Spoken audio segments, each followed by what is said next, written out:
புல்லின்றது வந்து இங்கே என்னென்னா சப்ஜெக்ட், பிளிங்ஸ்ன்றது வெர்பு. புல்லின்றது டீஸ் பண்ணுறவங்க என்ன ஆகிறாங்கன்னா சரண்டர் ஆகிறாங்க அப்படின்ற மாதிரி சொல்கிறாங்க. என்னன்றதை பார்ப்போம். இந்த ரஷ்யன் ஷிப் வந்து breaks US blockade to help fuel starved Cuba. ரஷ்யாவுடைய ஷிப்பு வந்து யூஎஸ் வந்து தடை பண்ணியிருக்கு. அந்த தடை பண்ணுறதை என்ன பண்ணியிருக்குன்னா பிரேக் பண்ணுது அப்படின்னு சொல்கிறாங்க. என்ன பிரேக் பண்ணுது அப்படின்னு பார்த்தோம்னா கியூபாவுக்கு ஃபியூவல் தட்டுப்பாடு ஏற்பட்டிருக்கு. அதுக்கு ரஷ்யாவுடைய ஷிப்பு என்ன பண்ணுதுன்னா ஹெல்ப் பண்ணுது. அடுத்து என்னன்னு பார்ப்போம். எவர் சின்ஸ் யூஎஸ் பிரசிடெண்ட் வந்து டொனால்ட் ட்ரம்ப்பு அவர் வந்து 2வது தடவை பதவி ஏற்றதில் இருந்து அவருடைய நிர்வாகம் வந்து என்ன பண்ணியிருக்குன்னா அவங்க நிர்வாகத்துடைய வெளியுறவு கொள்கை இருக்குல்ல அதனுடைய நடத்தை எப்படி பார்க்கப்படுது அப்படின்னு சொன்னால் ஸ்கூல் யார்டு புள்ளி அப்படின்ற மாதிரி பார்க்கப்படுது. ஸ்கூல் யார்டு புள்ளினா என்னது? சின்ன பிள்ளைங்க வந்து ஒரு பெரிய பசங்க வந்து சின்ன பசங்களை வந்து டீஸ் பண்ணுவாங்கல்ல அந்த மாதிரி வந்து சின்ன பிள்ளை இதுத்தனமாக அது தெரியுது அப்படின்னு சொல்கிறாங்க. அப்போ இப்படி சொல்கிறாங்கன்னா அதை என்னன்றதை பின்னாடி எக்ஸ்பிளைன் பண்ணுவாங்க. திஸ் இஸ் பர்டிகுலராக எப்போ இது உண்மைன்னு தெரிய வருதுன்னா 2026. ஏன் அப்படின்னா யூஎஸ் வந்து என்ன பண்ணுறாங்க 2 ஆயில் ரிச்சாக இருக்கிற கண்ட்ரிஸை அட்டாக் பண்ணுறாங்க. அப்போ அந்த 2 ஆயில் ரிச் கண்ட்ரிஸ் என்னென்னா வெனிசுலா, ஈரான். இப்போ இன்னொன்று, இந்த இடத்துல ஏன் யூஎஸ்க்கு முன்னாடி போடலை, இந்த இடத்துல யூஎஸ்க்கு முன்னாடி ஏன் போட்டிருக்காங்க? ஏன்னா யூஎஸ் இந்த இடத்துல யூஎஸ் பிளாக்கேடு, அதாவது யூஎஸ் உடைய தடை அப்படின்னு இருக்கு. யூஎஸ் வந்து இந்த இடத்துல அட்ஜெக்டிவா இருக்கு, அதனால இந்த இடத்துல வரல. சப்போஸ் என்ன பண்ணிக்கலாம்னா வந்துச்சுன்னா அந்த வந்து யாரை பத்தி சொல்லுது அப்படின்னு சொன்னா பிளாக்கேடை பத்தி தான் சொல்லுது, தவிர யூஎஸ் பத்தி சொல்லல. இந்த இடத்துல வந்து என்னது யூஎஸ் பத்தி சொல்லுது. ஏன்னா யூஎஸ் இந்த இடத்துல நவுனா வந்திருக்கு. இப்போ யூஎஸ் வந்து அட்டாக் பண்ணுறதா சொல்லியிருக்காங்க. அப்போ என்னென்ன மாதிரிலாம் பண்ணியிருக்காங்க, எந்த மாதிரிலாம் வந்து அட்டாக் பண்ணியிருக்காங்க அப்படின்றத சொல்கிறாங்க. ஃபஸ்ட்டு விஷயம் என்னென்னா the first was என்னது the blatantly false pretext அப்படின்றது. blatantly அப்படின்னு சொன்னால் வெளிப்படையா அப்படின்றது அர்த்தம். வெளிப்படையாகவே என்ன பண்ணுறாங்கன்னா ப்ரிட்டெக்ஸ்ட்னா வந்து ஒரு ப்ரிட்டன்ஸ் அப்படின்ற மாதிரி, ஒரு ஏமாத்துற மாதிரி, பொய்யா அந்த மாதிரி அர்த்தம். ஃபால்ஸ் ப்ரிட்டெக்ஸ்ட் வந்து வைக்கிறாங்க. என்ன சொல்கிறாங்க, என்ன குற்றச்சாட்டு வைக்கிறாங்க அப்படின்னா டேர்மிங் பிரசிடெண்ட் நிக்கோலஸ் மதுரோ அப்படின்றவரை the head of drug cartel அப்படின்றது ஒரு யூனிட். அப்போ ட்ரக் யூனிட்டுடைய ஹெட்டு இந்த பிரசிடெண்ட் தான் அப்படின்னு சொல்லிட்டு அவர் சொல்கிறாங்க. இந்த பிரசிடெண்ட் யார் அப்படின்னு பார்த்தோம்னா வெனிசுலாவுடைய பிரசிடெண்ட். ஓகேவா, ஃபர்ஸ்ட் விஷயம் வெனிசுலாவை பார்த்தாச்சு. அடுத்து ஈரானை பார்க்கணும். அப்போ ஈரான் என்ன அப்படின்னா second was at the instance of Israel. இந்த இன்ஸ்டன்ஸ் ஆஃப் இஸ்ரேல் அப்படின்னா அது ஏன் ஈரான் அட்டாக் பண்ணுறாங்க அப்படின்னா இஸ்ரேலுடைய அவங்களுடைய கோரிக்கைக்காக. 2வது வந்து ஈரானை எதுக்காக அட்டாக் பண்ணுறாங்கன்னா இஸ்ரேலுடைய கோரிக்கைக்காக தான் வந்து ஈரானை அட்டாக் பண்ணுறாங்க. Us with school yard pulleys அப்படின்னா அஸ்வித் அப்படின்னு சொன்னால் அதே மாதிரி அப்படின்ற மாதிரி, அதாவது லைக் அப்படின்ற மாதிரி எல்லா இடத்துலையுமே இந்த மாதிரி புள்ளி பண்ணியிருக்காங்க. என்னென்ன அப்படின்றத பார்ப்போம். அப்போ எல்லா இடத்துலையுமே புள்ளி பண்ணியிருக்காங்க. ட்ரம்ப்புடைய அட்மினிஸ்ட்ரேஷன் வந்து ரெகக்னைசஸ் நோ ரூல்ஸ். ரெகக்னைசஸ் அப்படின்றது இங்கே என்ன அப்படின்றத பார்ப்போம். ரெகக்னைஸ்னால் நம்ம ஒருத்தவங்களை வந்துட்டு ஒருத்தவங்கள நாங்கள் வந்து தெரிஞ்சுக்கிட்டோம், அப்படி ஒருத்தவங்கள நான் வந்து இவங்க யார் அப்படின்னு கண்டுபிடிச்சிருக்கேன் அப்படின்ற மாதிரி ரெகக்னைஸ்ன்னு சொல்லுவோம். ஆனால் இந்த இடத்துல அப்படி கிடையாது. நோ ரூல்ஸ், அதாவது ரெகக்னைசஸ் நோ ரூல்ஸ். அவங்களுக்குன்னு எந்த ஒரு ரூல்ஸுமே அவங்க ஏற்றுக்க மாட்டாங்க அப்படின்ற மாதிரி அர்த்தம். அதுக்கப்புறம் அண்டு த மிஸ்டேக்ஸ் வந்து என்னென்னா mistakes the absence of violent resistance for the proof of its strength அப்படின்னு சொல்கிறாங்க.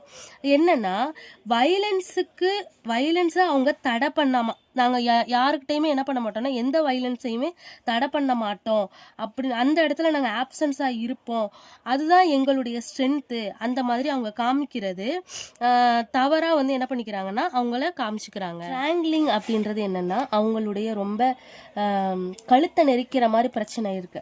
அது வந்து கியூபாவுடைய அந்த பிரச்சனை வந்து is a case in point அப்படின்னா என்ன அர்த்தம் அப்படின்னா, இது ஒரு எக்ஸாம்பிள். கியூபாவுடைய அந்த நெருக்கடி வந்து ஒரு எக்ஸாம்பிளாக இருக்குது. ஏன் அப்படின்றத பார்ப்போம். ஆஃப்டர் சீசிங் வெனிசுலாவுடைய எனர்ஜி அசெட், வெனிசுலாவுடைய எனர்ஜி அசெட்டை சீஸ் பண்ணியிருக்காங்க. இங்கே ஆஃப்டர்ன்றது ப்ரிப்போசிஷன்னா, ப்ரிப்போசிஷன் ஆப்ஜெக்ட் சீசிங், அப்போ V1 ஜெரண்ட். அப்போ ஃபஸ்ட்டு என்னது, வெனிசுலாவுடைய எனர்ஜி அசட்டையும் சீஸ் பண்ணுறாங்க. அதுக்கப்புறம் அதனுடைய பிரசிடெண்ட்டையும் என்ன பண்ணிட்டாங்க, அப்டேட் பண்ணிட்டாங்க, கடத்திட்டாங்க அந்த மாதிரி. அதுக்கப்புறம் கட்டிங் ஆஃப் என்னது, வெனிசுலாவுடைய ஆயில் சப்ளையை ஹவானாவுக்கு கொடுக்காம கட் பண்ணுறாங்க. ஹவானா அப்படின்றது கியூபாவுடைய கேபிட்டல். அதுக்கடுத்து இது வரைக்கும் இப்போ என்ன பண்ணிட்டான், வெனிசுலாவுடைய ஆயிலை வந்து ஹவானாவுக்கு கொடுக்காம தடுத்துட்டான். அதுக்கப்புறம் இந்த மாதிரி அதே மாதிரி யூஎஸ் என்ன பண்ணுறான்னா, த்ரெட்டன்டு கண்ட்ரிஸ், நிறைய கண்ட்ரிஸை வந்து த்ரெட்டன் பண்ணுறான். எந்த கண்ட்ரிஸ் அவன் த்ரெட்டன் பண்ணுறான் அப்படின்னு பார்த்தோம்னா, to step into the breach அப்படின்றது. அதாவது வெனிசுலா வந்து ஆயில் சப்ளை பண்ணான், இப்போ அந்த இடத்துல ஆயில் சப்ளை பண்ணலை, அவனுக்கு பதிலாக நாங்கள் வந்து பண்ணுறோம் அப்படின்னு சொல்லிட்டு தேடி அதாவது அவங்கள போய் தேடி செல்றவங்கள என்ன பண்ணுறான்னா த்ரெட்டன் பண்ணுறான்.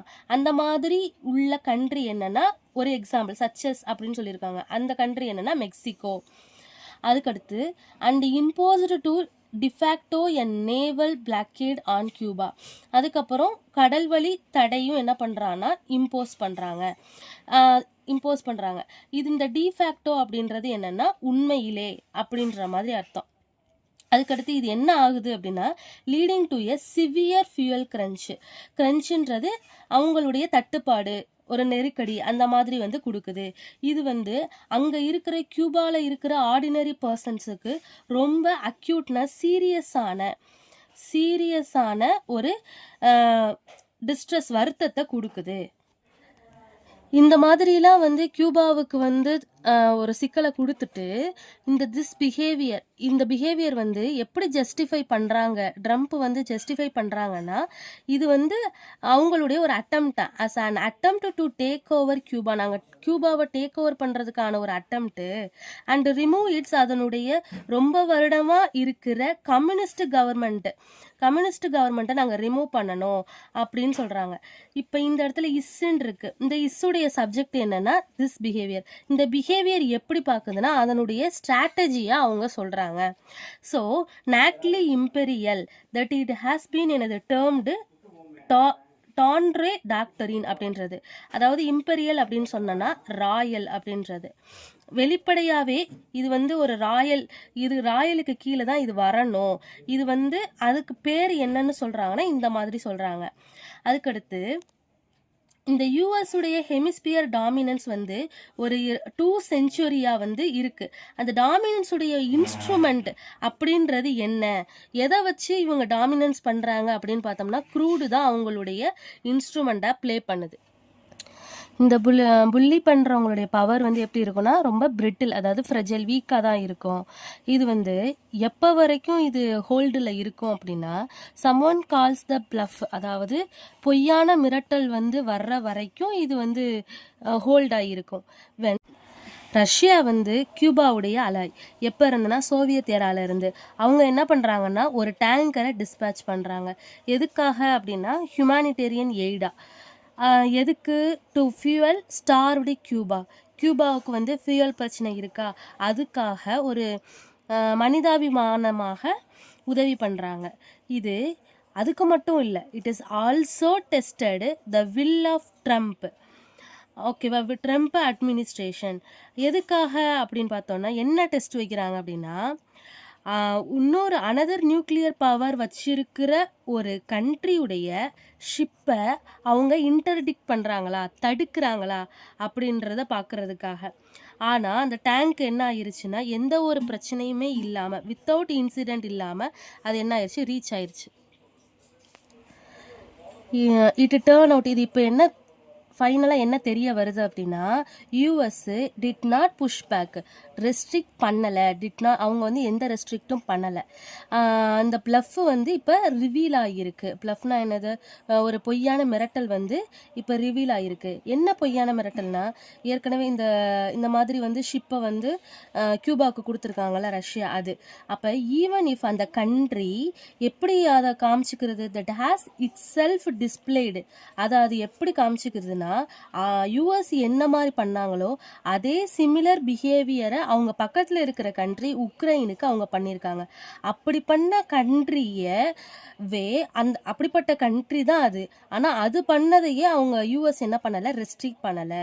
கியூபாவுடைய இந்த ஃபியூயல் கிரைசிஸ் வந்து இன்னும் என்ன ஆகலைன்னா முடிவுக்கு வரலை. The threat of American attack still hang over. இன்னமும் அமெரிக்கா வந்து அட்டாக் பண்ணிக்கிட்டு தான் இருக்காங்க. அப்படி அட்டாக் பண்ணிக்கிட்டு இருந்தாலும் அவருடைய பிரசிடெண்ட், அதாவது கியூபாவுடைய பிரசிடெண்ட் மைக்வெல் டயாஸ் கேனல் அப்படின்றவர் தலைமையில் அந்த கவர்மெண்ட் நடத்தப்பட்டு இருக்கு. ஆனால் ரஷ்யா வந்து டைம்லி ஹெல்ப் பண்ணது என்ன ரிவீல் பண்ணுது அப்படின்னா, the rest of the world need not simply endure the Trump era. ட்ரம்ப்புடைய இந்த எராவை இந்த ரெஸ்ட் ஆஃப் த வேர்ல்டு என்ன பண்ணணும்னா இன்னமும் தாங்கிக்கிட்டு இருக்கணும் அப்படின்றது அவசியம் இல்லை. அப்போ இந்த ட்ரம்ப் இயரா அப்படின்றது என்ன அப்படின்னா, this administration goes breaking every accepted tenet of the international order. International order accept பண்ணுற டெனட் அப்படின்றது என்னன்னா பிரின்சிபல் அப்படின்றது கொள்கை. அந்த கொள்கையவே அது எப்போவுமே என்ன பண்ணும்னா பிரேக் பண்ணும். அப்படிப்பட்ட ஒரு அட்மினிஸ்ட்ரேஷன் தான் ட்ரம்ப் இயரா. For all its flaws, as a one-party state, Cuba has been an avowed member of non-allied movement. அதாவது ஒரு கியூபா வந்து அதுட்டையும் என்ன இருக்குன்னா நிறைய ஃப்ளா இருக்குது. அப்படி இருக்கிற ஒரு ஸ்டேட்டாகவே இருந்தாலும் அது எப்படி காட்டப்படுது, ஹேஸ் பீன், அது இந்த கியூபா ஹேஸ் பீன் எப்படி இருக்குன்னா நான் அலைன்டு மொமெண்ட்டோடைய ஒரு மெம்பராக அது வந்து இருக்குது. அதுக்கப்புறம் அதே மாதிரி ஹேஸ் ஷோன், அது எப்படி காமிக்கப்படுது அப்படின்னா சாலிட்டரிட்டி வித் குளோபல் சவுத். இந்த குளோபல் சவுத்தில் இருக்கிற எல்லா கண்ட்ரிஸோடையும் ஒரு யூனிட்டியோடைய இருக்குது, ஒரு ஒற்றுமையாக இருக்குது. எப்படி ஒற்றுமையாக இருக்குன்னா, by deploying well trained doctors, நிறைய வெல் ட்ரெயின்டு டாக்டர்ஸை பூர் கண்ட்ரீஸில் நிறைய மெடிக்கல் ப்ரோக்ராமுக்காக இது என்ன பண்ணுதுன்னா அனுப்பி வச்சிருக்கு. அண்டு ஹேஸ் கான்ட்ரிபியூட்டர் மெட்டீரியலி, நிறையா மெட்டீரியல்ஸும் கொடுத்துருக்கு. யாருக்கு கொடுத்துருக்கு அப்படின்னு பார்த்தோம்னா, ரொம்ப வருஷமாக ஆன்டி கொலோனியல் ஸ்ட்ரகிள் பிரச்சனையில் இருக்கிறவங்களுக்கும் இவங்க மெட்டீரியல் கொடுத்து உதவி பண்ணியிருக்காங்க. It is the time for other countries. இப்போ இவங்கெல்லாம் இந்த மாதிரி ஹெல்ப் பண்ணியிருக்காங்க கியூபா. இப்போ அவங்களுக்கு ஒரு திருப்பி செய்கிற ஒரு நேரம் வந்திருக்கு. அப்போ தான் it is the time for other countries repay the Cubans by எப்படி அவங்களுக்கு திருப்பி உதவி செய்கிறது அப்படின்னா, showing the will to break American blockade, அவங்களுடைய தடையை பிரேக் பண்ணுறது மூலியமாகவும், அதுக்கப்புறம் continue sovereign trade and commerce with Cuba. இந்த மாதிரி இண்டிபெண்ட்டாக இருக்கிற கண்ட்ரிஸ் வந்து கியூபாவோட ட்ரேட் அண்ட் காமர்ஸ் வச்சுக்கிறது மூலியமா அவங்களுடைய உரிமையை அவங்க டிக்ளேர் பண்ணணும். அசட் அப்படின்றது டிக்ளேர் அப்படின்ற மாதிரி அர்த்தம். இதுல இருந்து ஆஃப்டர் ஆல் இன்டர்நேஷ்னல் ஆர்டர் வந்து hold only when its constituents accept that might does not always make right. அப்படின்னா என்னன்னா, அந்த இன்டர்நேஷ்னல் ஆர்டர், அதாவது உலக அளவில் இருக்கிறாங்கல்ல, அவங்க எதை ஹோல்டு பண்ணி வச்சிருக்கணும்னா அவங்களுடைய கான்ஸ்டுவன்ஸ், அவங்களுக்கு கீழே இருக்கிற மெம்பர்ஸ் அவங்க என்ன பண்ணணும், எதை அக்செப்ட் பண்ணிக்கிறணும் அப்படின்னா, மைட், இந்த இடத்துல மைட்டுன்றது நவுனா வந்திருக்கு. மைட்டுன்றது வெர்பா வரும், நவுனா வரும். நவுனா வந்துச்சு அப்படின்னா அதுக்கு மீனிங் பவர் அப்படின்றது. பவரில் இருக்கிறவங்க டஸ் நாட் ஆல்வேஸ் மேக், எப்போவுமே அவங்க அதாவது ரைட், கரெக்டான விஷயத்த பண்ணணும் அப்படின்றது அவசியம் இல்லை அப்படின்றத அவங்க அக்செப்ட் பண்ணிக்கணும் அப்படின்றத சொல்கிறாங்க. இப்போ நம்ம இவ்வளோ இது பார்த்துருக்கோம், நிறைய வெக்காப் பார்த்துருக்கோம். அப்போ ஒன்ஸ் அந்த வெக்காபை வந்து ரிவைஸ் பண்ணுவோம்.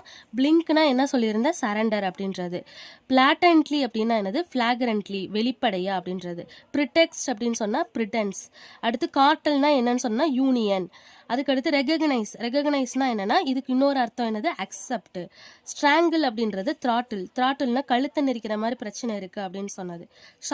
கிரன்ச் அப்படின்றது ஷார்ட்டேஜ், பற்றாக்குறை. அக்யூட் அப்படின்றது ரொம்ப சிவியரான பிரச்சனை அப்படின்ற மாதிரி. பிரிட்டில் அப்படின்றது ஃப்ரெஜைல் அப்படின்னா என்ன அர்த்தம்னா வீக் அப்படின்றது. வில்லுன்றது நீங்கள் வந்து ஹெல்பிங் வெர்பா பார்த்துருப்பீங்க. வில்லுன்றது நவுனா இருந்துச்சுன்னா அதுக்கான என்ன அர்த்தம், டிட்டர்மினேஷன் அப்படின்றது அர்த்தம். இன்டர்டிக்ட் அப்படின்னா ப்ராஹிபிட்னா தடை. பிளஃப்ன்றதும் பிரிட்டன்ஸ் பொய்யான விஷயம் அப்படின்றது. டெனட் அப்படின்றது பிரின்சிபல்னா ஒரு கொள்கை. அவோர்டு அப்படின்றது என்னன்னா டிக்ளேர்டு சொல்லப்பட்ட அப்படின்ற மாதிரி. சாலிட்டரிட்டி அப்படின்றது யூனிட்டி ஒற்றுமையா இருக்கிறது. சாவரின் அப்படின்றது இண்டிபெண்ட். அசட் அப்படின்றதும் டிக்ளேர் தான். மைட்ன்றது கடைசியா சொன்னல பவர் அப்படின்றது அர்த்தம்.